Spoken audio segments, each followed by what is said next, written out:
Hey guys, how's it going? This is Joseph Matthews, and in this little tutorial I'm going to teach you how to be funny. And it's actually going to be much easier than you think. These are just some simple tricks that I use to add humor to any interaction, and I know that they're going to work really well for you. Alright, so the first thing I want to talk about is how serious humor really is. If you can't be funny when you're talking to someone, you really can't be all that interesting. Fact of the matter is, the funnier you are, the more fun you're going to be, and the more people want to hang out with you. So, you need to be as funny as you possibly can in order to attract the most attention. But the thing is that you don't have to be funny all the time. You just need to be funny when it's appropriate. And some well-placed laughter will bond a lot of good feelings to you from, the people that you want to basically impress. So the first thing I want to talk about is how humor is really a sign of intelligence. You see, only smart people really know how to be funny on purpose, okay? And when you make people laugh, they subconsciously associate your ability to be humorous with a high intelligence. And this puts you in a position of authority. And this is really important because, if people hold you in high regard, that gives you a higher social status. And we all know women are attracted to people with a high social status. It's in their nature. So the funnier you are, the higher you can raise your social standing in pretty much any situation you find yourself in. And here's another key that I really want to hammer home, and that's the idea that you don't have to be funny to be humorous. Don't worry about trying to be funny, okay? It really doesn't matter. A lot of what you say to be funny will not work, and the reason for that is that everyone has a different sense of humor, okay? Just being goofy and lighthearted will generate the same type of emotions that funny people do, even if you don't make people laugh, okay? The idea here is that you want to project the intent of being funny. So that kind of takes the pressure off in the sense that, you don't have to actually perform. You don't actually have to make people laugh. You don't actually have to tell them good jokes. You just have to have the intention to make people laugh and make people have a good time, and they'll pick up on that and appreciate that. Another big thing is, I don't want you to be afraid to mess up, okay?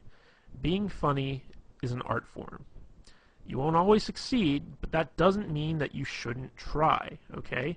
Now, in our efforts to be funny, stuff happens, Sometimes you might insult somebody, sometimes you might take something too far so that it stops being funny, sometimes you might say something inappropriate in the setting that you're in. This is going to happen if you want to try and be a humorous guy, because being funny is about taking chances. It's about doing stuff that's unexpected. And sometimes it can backfire on you. But if this happens, don't worry about it. Just apologize and move on, If you say something that's inappropriate or insulting, just say, like, look, in all seriousness, I'm really sorry. I was just trying to be funny. Can you forgive me? All right, that's all you need to do if you take things too far. So don't worry about messing up, because everyone knows what it's like to try to be funny and bomb. It's happened to everyone at some point in time. So if you just acknowledge it and you ask for their forgiveness, they will usually grant it to you. Okay, and another thing I want to point out is the fact that humor is not hard to do. See, a lot of people think it is, but it isn't. The truth of the matter is that anybody can do it. If you think you aren't funny or entertaining, don't sweat it. You can be, and you will be. Okay, believe that it's possible for you to be a funny guy even if you aren't. This will help you a great deal. I know a lot of guys out there are saying, like, oh my gosh, I'm so boring, I have no personality, I can't be funny. Okay, get rid of that belief right now, okay? It's possible for you to overcome that, even if you're like the most boring guy on earth who speaks with like a monotone Ben Stein type voice. Bueller, the guy I'm talking about. Okay, even if you're that guy, you can still be humorous, okay? You just have to go with it. You can't be, clinging to that belief that, you're just not a funny guy. You can be and you will be, and I'm going to show you how. Okay, so let's talk about the elements of humor, and these are just quick and easy things that I personally use to be funny when I'm around women, and I'm pretty sure you can use them too. Okay, the first one I want to hammer on is this concept I call immaturity, okay? Basically, immaturity is that, you know, everything that was funny in the first grade is still funny when you're an adult. Okay, grown adults acting like children isn't funny, but grown adults talking like children is. So, you know, if you're like throwing a temper tantrum or whatever because you didn't get your way, you know, no one's going to find that funny. But if you start talking like a baby, but you still act like an adult, you know, that is funny. So let's just go over a few examples here. You know, like if you were ever a kid and you're on the playground and someone took your toy and you got mad at them, you'd say, "You're a doo-doo head." Okay? You know, and when you were a kid, you know, saying stuff like "you're a doo-doo head" was funny. So let's take that now when you're like a grown man. You know, let's say a girl says or does something you don't like, and you just kind of look at her and squint your eyes and say, "You're a doo-doo head." You know, that can be funny. All right. Another thing is, for instance, girls are icky. How many times growing up did you and your friends run around saying girls are icky? All right. Everyone's heard this stuff. Women who've been around kids have heard this stuff. So like let's say a woman comes to you and says like, "Hey, I've got a friend I really want to hook you up with." You can just tell her, "Ooh, girls are icky," or something like that. It really doesn't matter. You're just taking stuff that sounds immature and you're applying it to your grown-up adult persona. Another thing is you got cooties. Okay, that's a big kind of thing that immature kids run around talking about.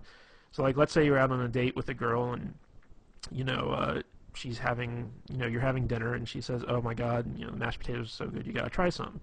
And she holds out her fork for you to like try a little bit of potatoes, and you just say, "Ooh, no, you got cooties." Stuff like that. Like it might not get like a big belly laugh. Sometimes it can be if it's unexpected, but most of the time, it's something that's like kind of fun and immature and humorous. So, again, we're creating these feelings that you're going to be a playful type guy when you act I shouldn't say when you talk immature. All right, the next concept I have, I couldn't think of a really good way to kind of encapsulate this with a word, so I call it going plaid.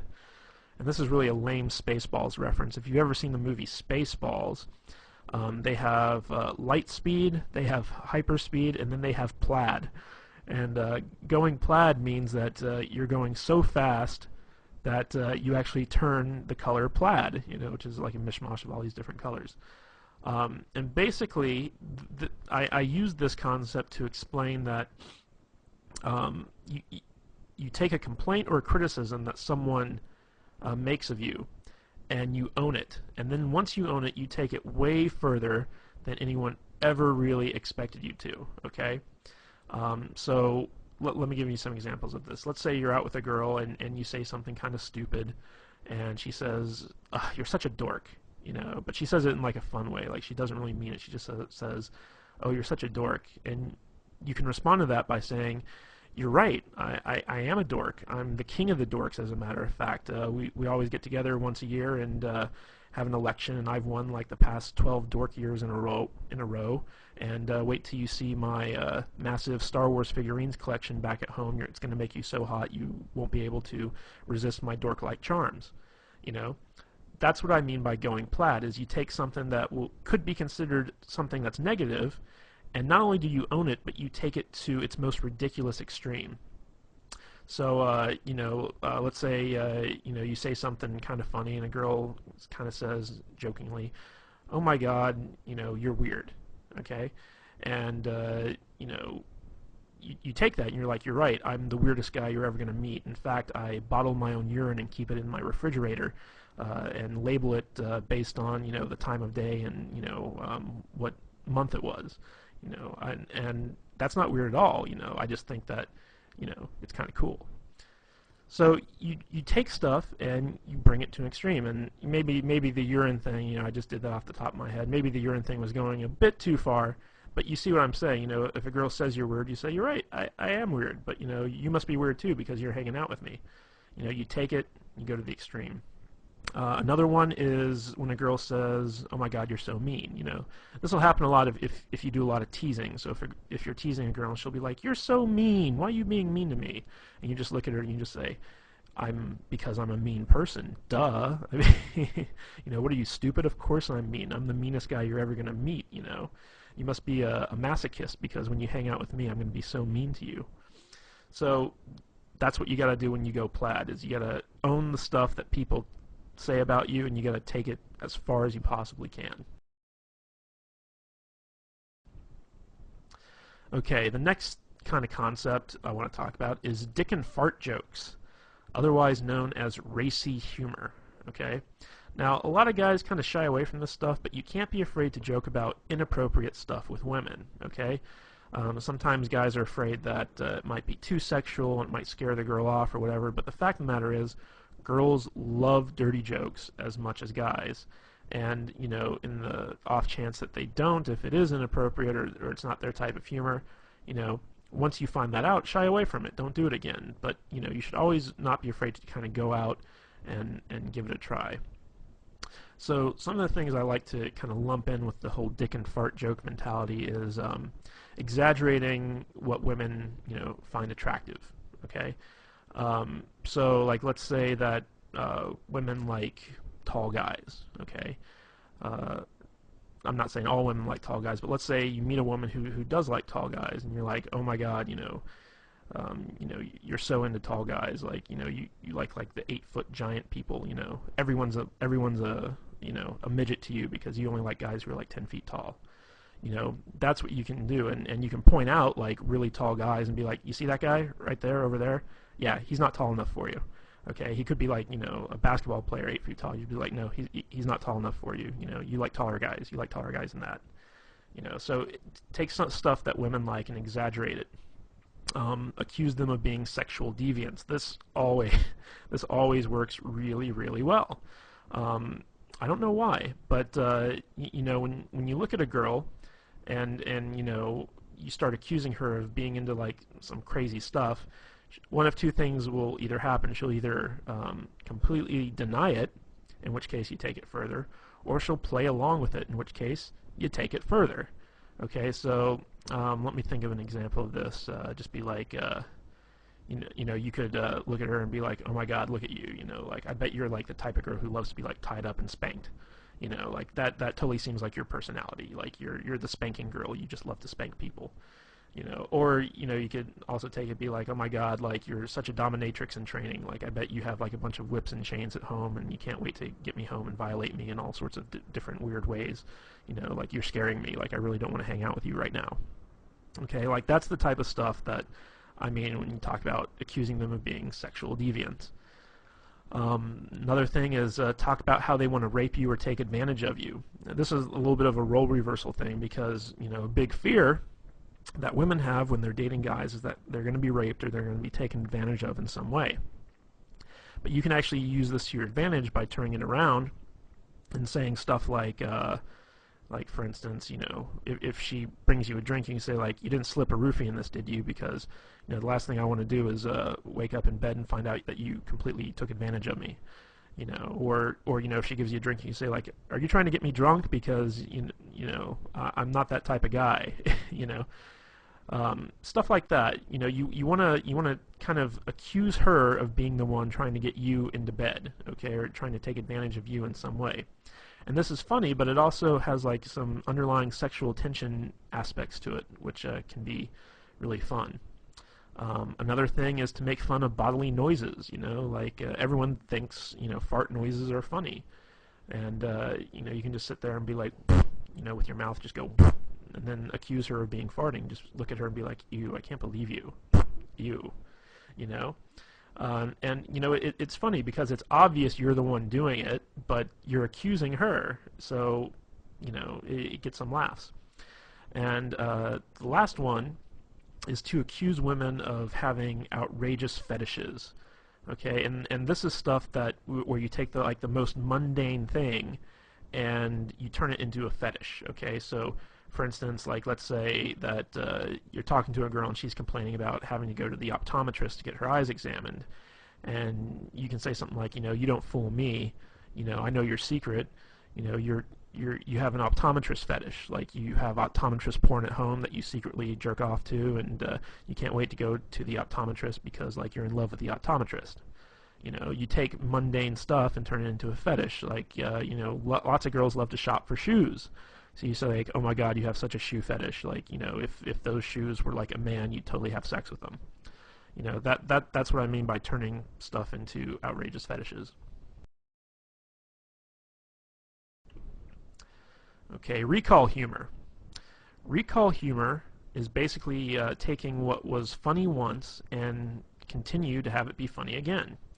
And this is really where inside jokes come from. So basically, take something that you both thought was funny, that you both laughed at, and reference it again whenever you want it to be funny again. Let me give you some examples of this from my own life. There's a TV show on USA Network. It's called Psych, and it's about this guy who pretends to be a psychic and helps the police solve murders or whatever. And there's a lot of really funny lines in this show. And you know, me and a girl, she used to come over to my place and watch the show with me because I got her into it. And there was one episode where there was a line that the main character used, and he basically said, "Are you a fan of delicious flavor?" And you know, me saying it right now, it's not all that funny, but in context, it really was. So me and the girl laughed really hard at that. And so every time I'd call her up, I'd start off the conversation by saying, "Hey, are you a fan of delicious flavor?" And she'd of course say, "Yes, I am." And I'd be like, "Well, then I got a treat for you." And then I'd talk about something cool that we were going to do. So that's a good example of recall humor, where you take an experience that the two of you shared, the two of you had a really good, you know, laugh at, and then you bring it up and you apply it to other stuff. Another example of this is, you know, if you've ever seen the movie Forgetting Sarah Marshall, which is kind of this romantic comedy, there's a part in there where this guy basically meets this other guy. He's British, and he says, "You sound like you're from London." You know, he kind of does this impersonation of like a British accent and says, "You sound like you're from London." And I went to go see this movie with a girl when it was out in the theaters. And this girl couldn't stop laughing when the character said that. She just thought it was the funniest thing in the world. So every time I'd get together with her thereafter, one of the first things out of my mouth is I'd look at her and I'd say, "You sound like you're from London." And she'd just start laughing and she'd smile and stuff like that. And it was fun. It was recall humor. But it doesn't always have to be like, you know, lines from TV shows or movies or something like that. It could be something that someone said. And it doesn't even have to be all that funny. Like, for instance, I used to date this girl, and she would have to work in the morning, so she couldn't, like, you know, stay out too late or whatever. So basically, by 10 o'clock or what have you, like, she'd have to be at home and in bed. And she used to say, you know, that, you know, if she doesn't get home in time, she's going to turn into a pumpkin.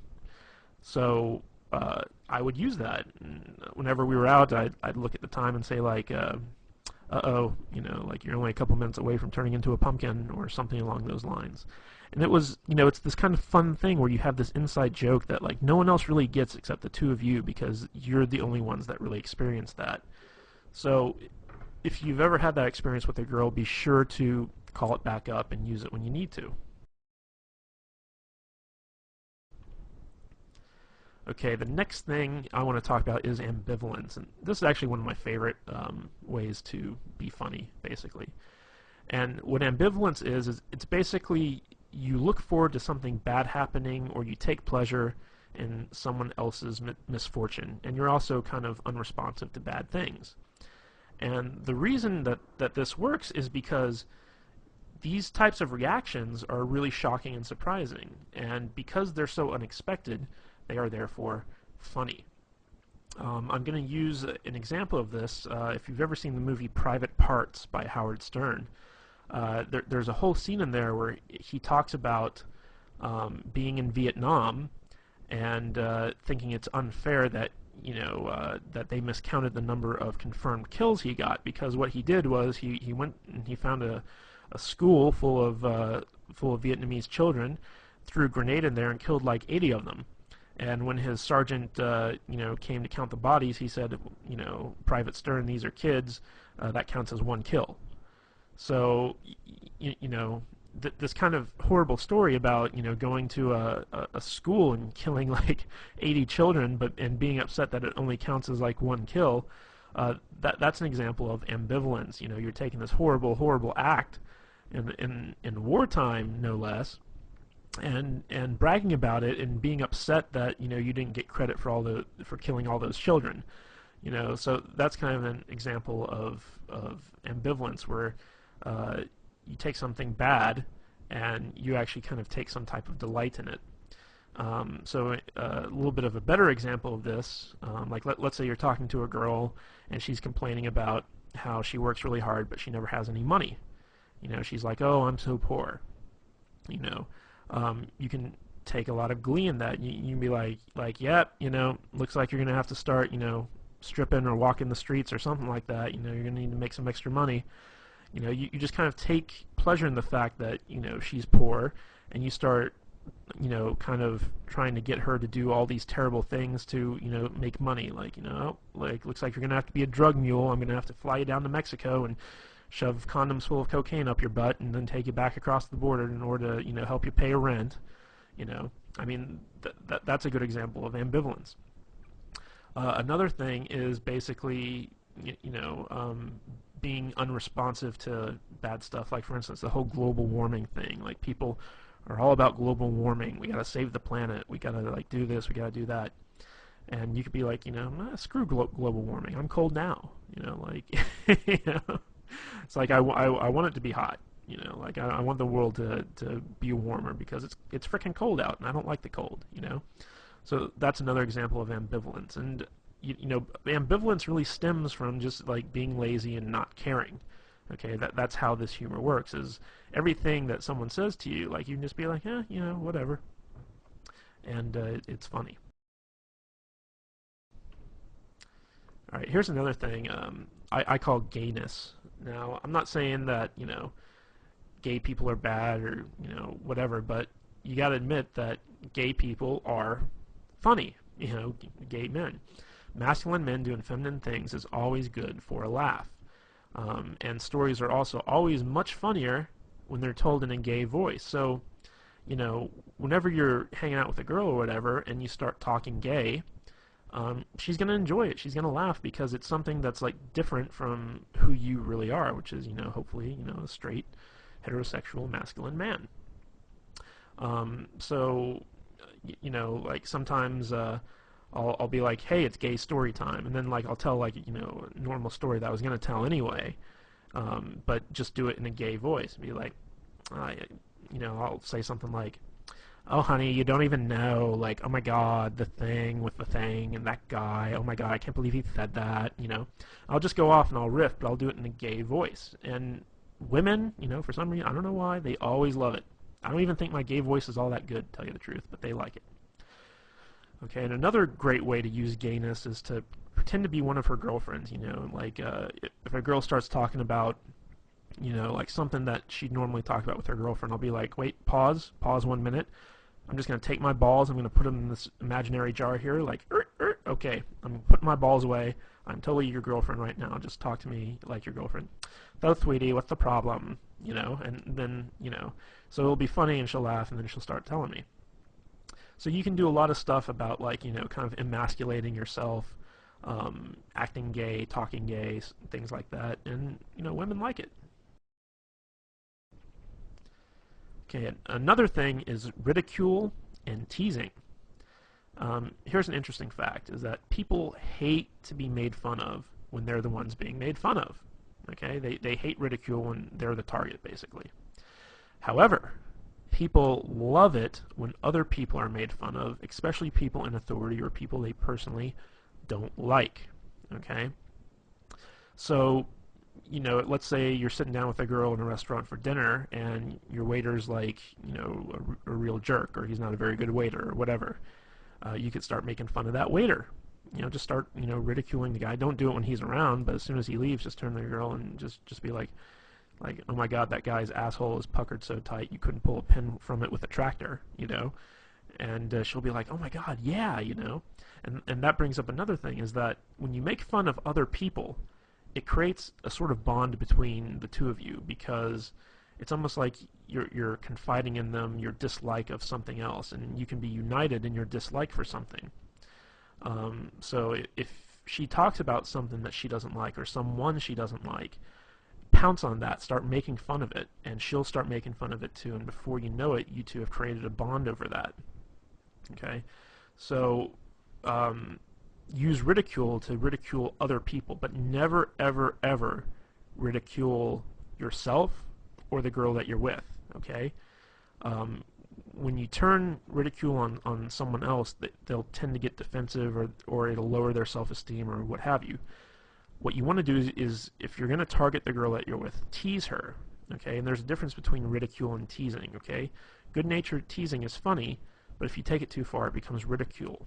Okay? So when you tease a girl, it's kind of, I'll use an example that we used in the past, where you start making fun of an outrageous fetish that she has. Okay, like let's say she really likes Brussels sprouts, or okay, I got a better one. Let's say she really likes Chinese food. Okay, and she's sitting there, she's like, oh my God, this Chinese food's so good, and I'm just like, oh, look at you, you're so into Chinese food. If Chinese food were a man, you'd totally have sex with it.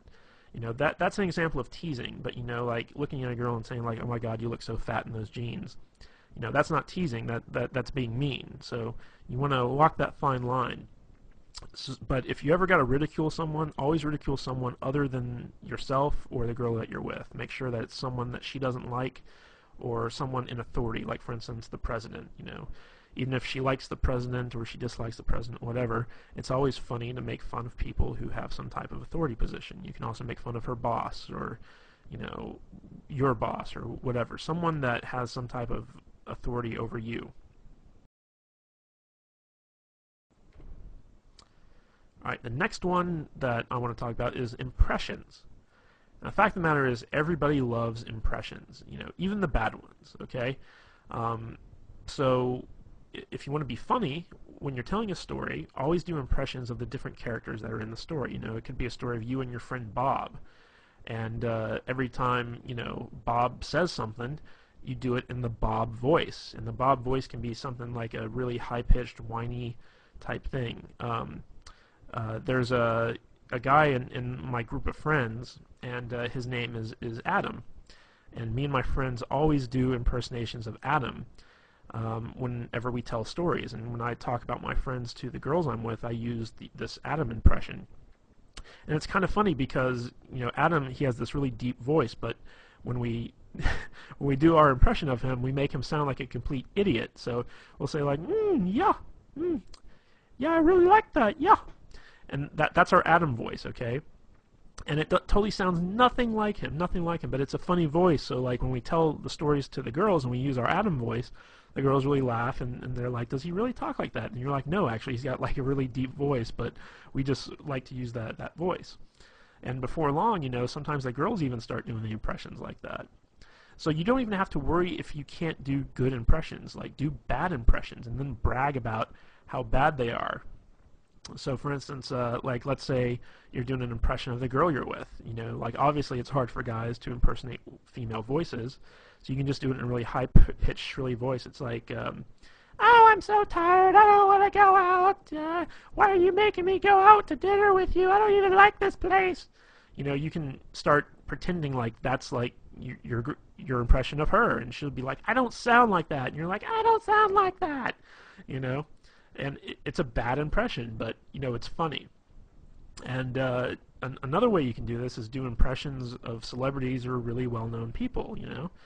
If you're talking about the president, do an impression of the president. Doesn't matter if it's good or not. Just take what you've seen done on TV and try and emulate it best you can.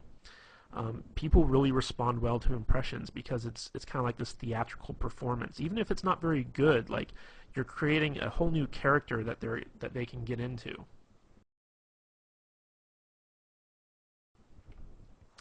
All right, the next thing I want to talk about when it comes time to be funny is talking with stereotypes.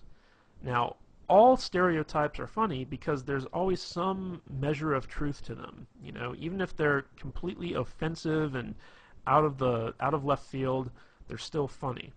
So for instance, if you're like an uptight white guy like myself, throw in some ghetto speak. When I meet up with a girl, like if I call her up on the phone, one of the first things out of my mouth is sometimes, hey, what's the dealio? you know?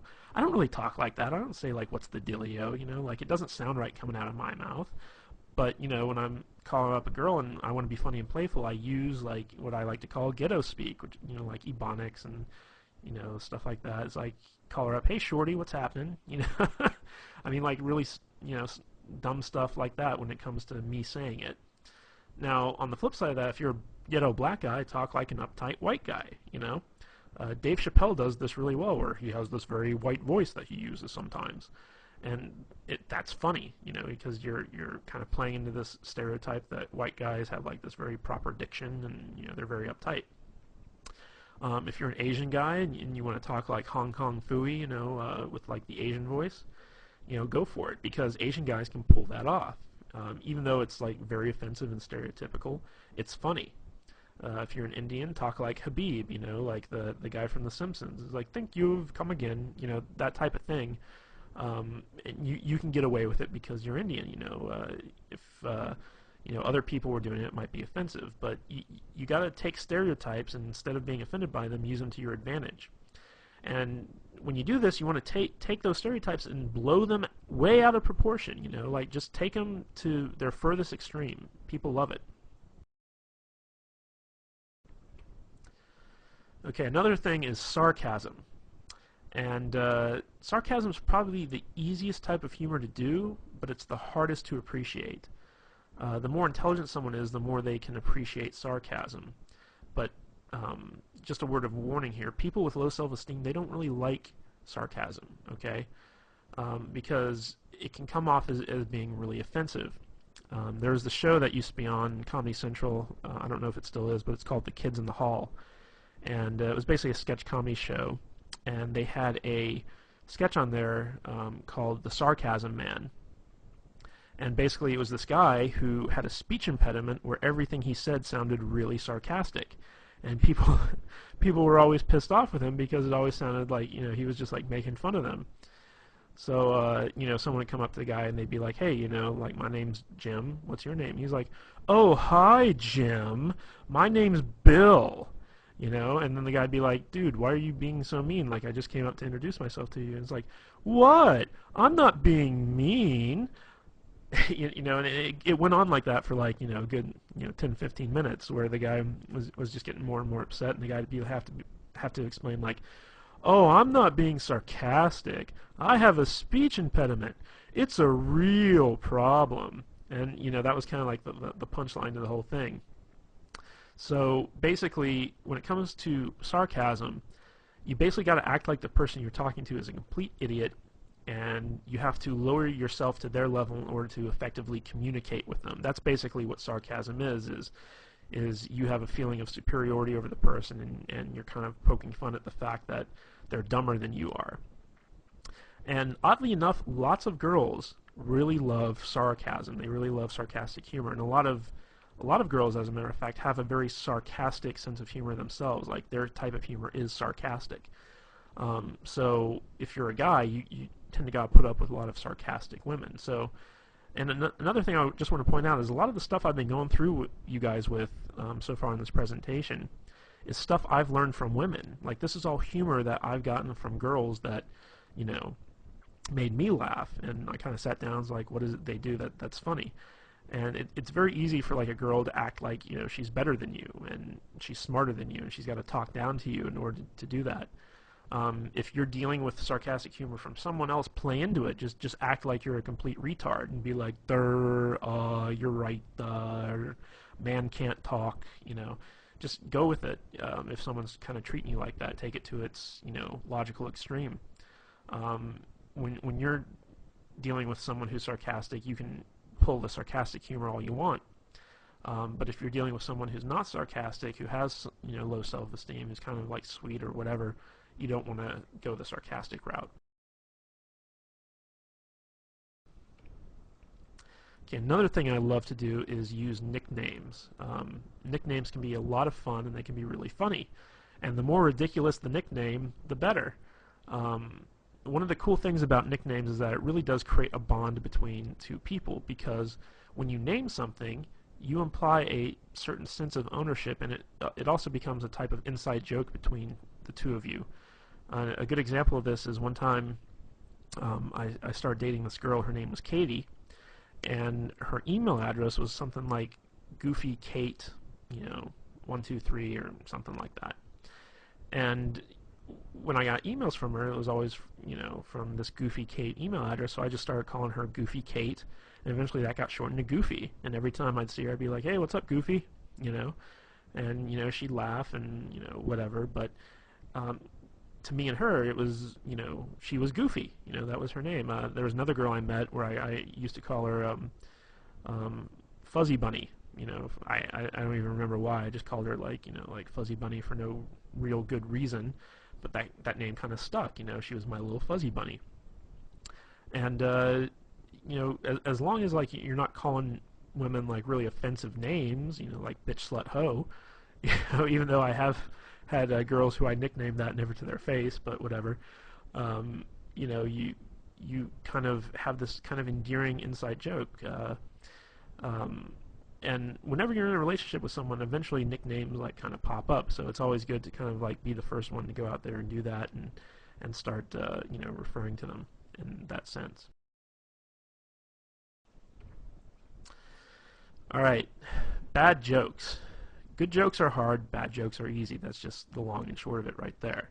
So if you're going to tell jokes, don't even try to tell good jokes. Just use bad jokes because they're easy. You can go online and find like a billion bad jokes. Word of wisdom, though, the shorter the jokes are, the better. Okay, and remember our little talk on immaturity a little bit earlier. First grade humor is always funny, and so if use bad jokes that would make like a kindergartner laugh. Now it might not get you an actual laugh from the girl, but it doesn't matter because it's a playful thing. It's fun, and you can also turn it into a game. So for instance, you could just look at her, like, if there's a lull in the conversation or whatever, you could just say, "Hey, why'd the monkey fall out of the tree?" And she'd be like, "I don't know." And you're like, "'Cause it's dead, duh." I mean, that's a bad joke, but, it's just something funny. And then you can be like, "Okay, your turn. It's your turn to tell me a joke." And then she tells you a joke, and it can be a good joke or a bad joke or whatever. And then, like, the idea is, like, in the game, who can tell the worst joke. And another thing I like to lump into the bad joke category are bad pickup lines, because once you get to know a girl, like once you're past the point of meeting her and you're actually dating and stuff like that, bad pickup lines actually work. Surprisingly enough, they do. Like, you could, meet up with a girl to go see a movie, for instance. Let's say you two of you get together, and you're like, "Damn, girl, did you wash your pants in Windex? Because I can see myself in them." I mean, like, that's a really bad pickup line. It would never work. But if you already know the girl and you use that, she's gonna think it's funny. She's gonna let it go. Like, I do this all the time. I take every bad pickup line I can possibly think of, and I use it whenever I meet up with a girl I know, and it's really fun. It's really funny. All right. Another favorite tactic of mine is to steal stuff that's already funny. It's hard to think of funny stuff on your own, but there's tons of stuff out there that's already humorous and will guaranteed to make people laugh. So think of great jokes that you've heard from comedians and well-known celebrities and use them. Talk about them for your own gain. Tell the joke in a story as if you're impersonating the comedian. I don't know if you've ever seen people like Chris Rock in stand-up, but these guys are really, really funny.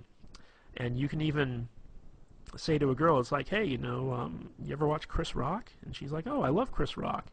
Then you can say, like, "Oh my God, I saw his stand-up one time, and he has this story about, like the only goal of a guy who has a daughter is to keep her off the stripper pole."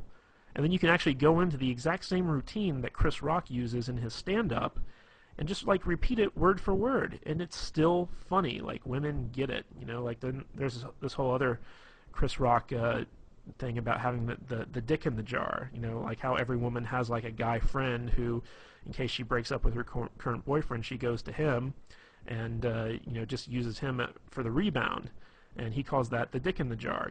Break in case of emergency.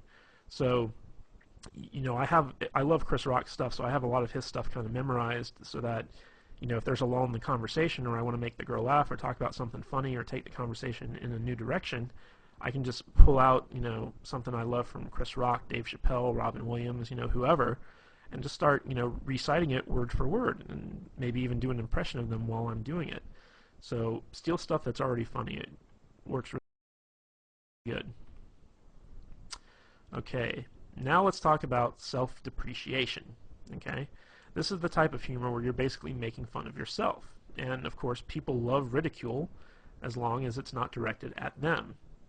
Now, self-depreciation humor actually does a lot of good things on your behalf, because if you're able to be self-depreciating, it shows that you're cool, because you can poke fun at yourself and not get upset. And women really like it when a guy has the ability to kind of make fun of himself, because it shows that he's not pompous, that he doesn't have hubris, and that he's confident enough to kind of take a licking and not kind of get angry or upset. Because whenever someone gets made fun of and they get upset about it, it shows that there's some type of problem with their self-esteem.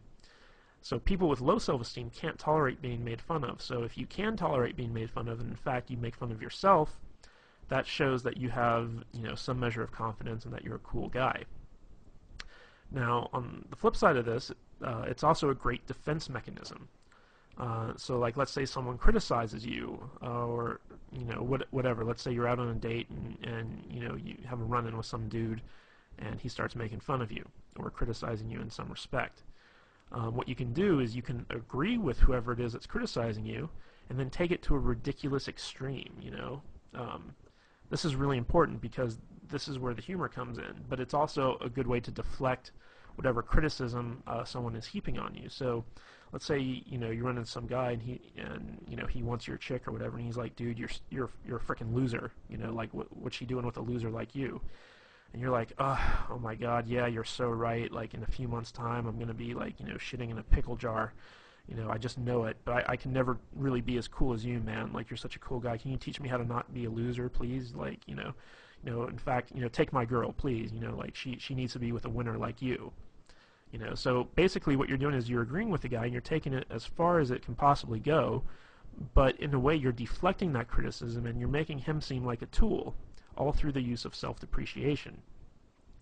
Now, this can also be used to kind of diffuse a mistake or something that you did wrong. So like, let's say that you made a mistake, or you did something stupid. You can use self-depreciation to make light of it, and then diffuse the awkwardness. So let's say let me give you an example. One time I was out on a date, and I accidentally farted, and it was very, very embarrassing. And it was one of those farts where, like, you heard it. It happened. It was there, and it was obvious that I did it. And I just looked at her, and I just said, "Oh my God, I totally just farted. I'm so sorry. I've been eating a lot of red meat too, so it's going to be a really nasty one. So hold your nose. Go on, plug it up. Hold your nose. If you smell this, you'll break up with me. I just know it. It's the type of fart that could end a marriage." I basically pointed out the fart, and I just let it go, and wouldn't let go of it. I took it to the extreme. I was just like, oh, it's going to be so nasty. Like, I've been eating all the wrong foods. It's going to be disgusting. You're going to break up with me because it smells so bad. It's just terrible. And so, like, I turned what was really kind of an awkward situation to something where she just couldn't stop laughing. And again, that was that kind of led into some recall humor later on, where it was like the fart that would end a marriage. And she'd say stuff like, well, you farted in front of me, and I still didn't break up with you. And I'd be like, oh yeah, what's wrong with you? So you can use stuff like that. And I want to make the point that if you use self-depreciation, don't use it to point out your own flaws or harp on your own insecurities. A lot of guys will try and use self-depreciating humor to kind of, diffuse stuff that they feel uncomfortable about. Like, let's say you have a big nose, and you make fun of yourself because you have the big nose. That's not a good thing, because what you're actually doing is you're highlighting stuff about yourself that's bad, and you think it's bad, and you don't want anyone else to think it's bad. However, by doing that, you're basically pointing out to everyone, hey, look at all the bad stuff about me. Even if they laugh at it, it's not good. So when you do use self-depreciation, only use it as either a defense mechanism or to diffuse some type of awkward situation. Don't ever use it to point out the fact that, you have something wrong with you. Like, for instance, I'm not a very thin guy, I'm a little bit overweight. So when I'm out with a girl, I'd never start making fun of myself for being fat, because that's something that I don't want her to kind of harp on, I don't want her to glaze over it. Now, if someone else calls me fat, then I'll go along with it. I'll just be like, oh my God, you're so right. Like, I'm totally like one step away from being Jabba the Hutt, I'm going to need a slave girl really soon, So if someone else points it out, then that's when you use the self-depreciating humor, but you never bring it up on your own accord because you're insecure about it, okay? Most of the time, people won't even notice stuff that you're insecure about until you bring it up, and then they can start holding that against you because they know that, you're kind of wishy-washy on it. So, just as an aside, never use self-depreciation to point out your own flaws or harp on your own insecurities. But the biggest key to being funny is to have fun. If you have fun, the humor will come naturally, okay? If you're just able to sit back and relax, not worry about anything, not worry about censoring yourself, not worrying about messing up, you will naturally, if you're an intelligent person, which I'm fairly certain that you are, be a funny person. You'll pick up on stuff, you'll crack jokes, you'll have a good time. Remember, humor is all about feelings. It's not about really getting a response. It's not about making people laugh. It's about making people feel good. The better you can make people feel, the more they'll like you, and the more personality you'll display. Even if you're not a funny guy, just be super, super positive. People like positivity. And if you can mix that positivity in with some fun every once in a while, people will like you even more. So out of everything I told you about, if you can't even remember one of those little concepts about how to be funny, just have fun. The more fun you have, the more naturally funny you'll be, and the easier it'll be to make people laugh and have a good time with you. Alright guys, that's all I have for the video. I hope you really enjoyed this thing. Like I said, I got most of this material, most of these concepts from girls who use them on me. So this is stuff that I know for a fact girls respond to. I use all this stuff in every one of my interactions, and I always get a good response from it. So if you need to, watch this video as many times as you want, learn the concepts, and actually go out and start using them, and you'll be absolutely amazed to see the type of responses girls give you. Alright guys, this is Joseph Matthews, and I'll catch you later.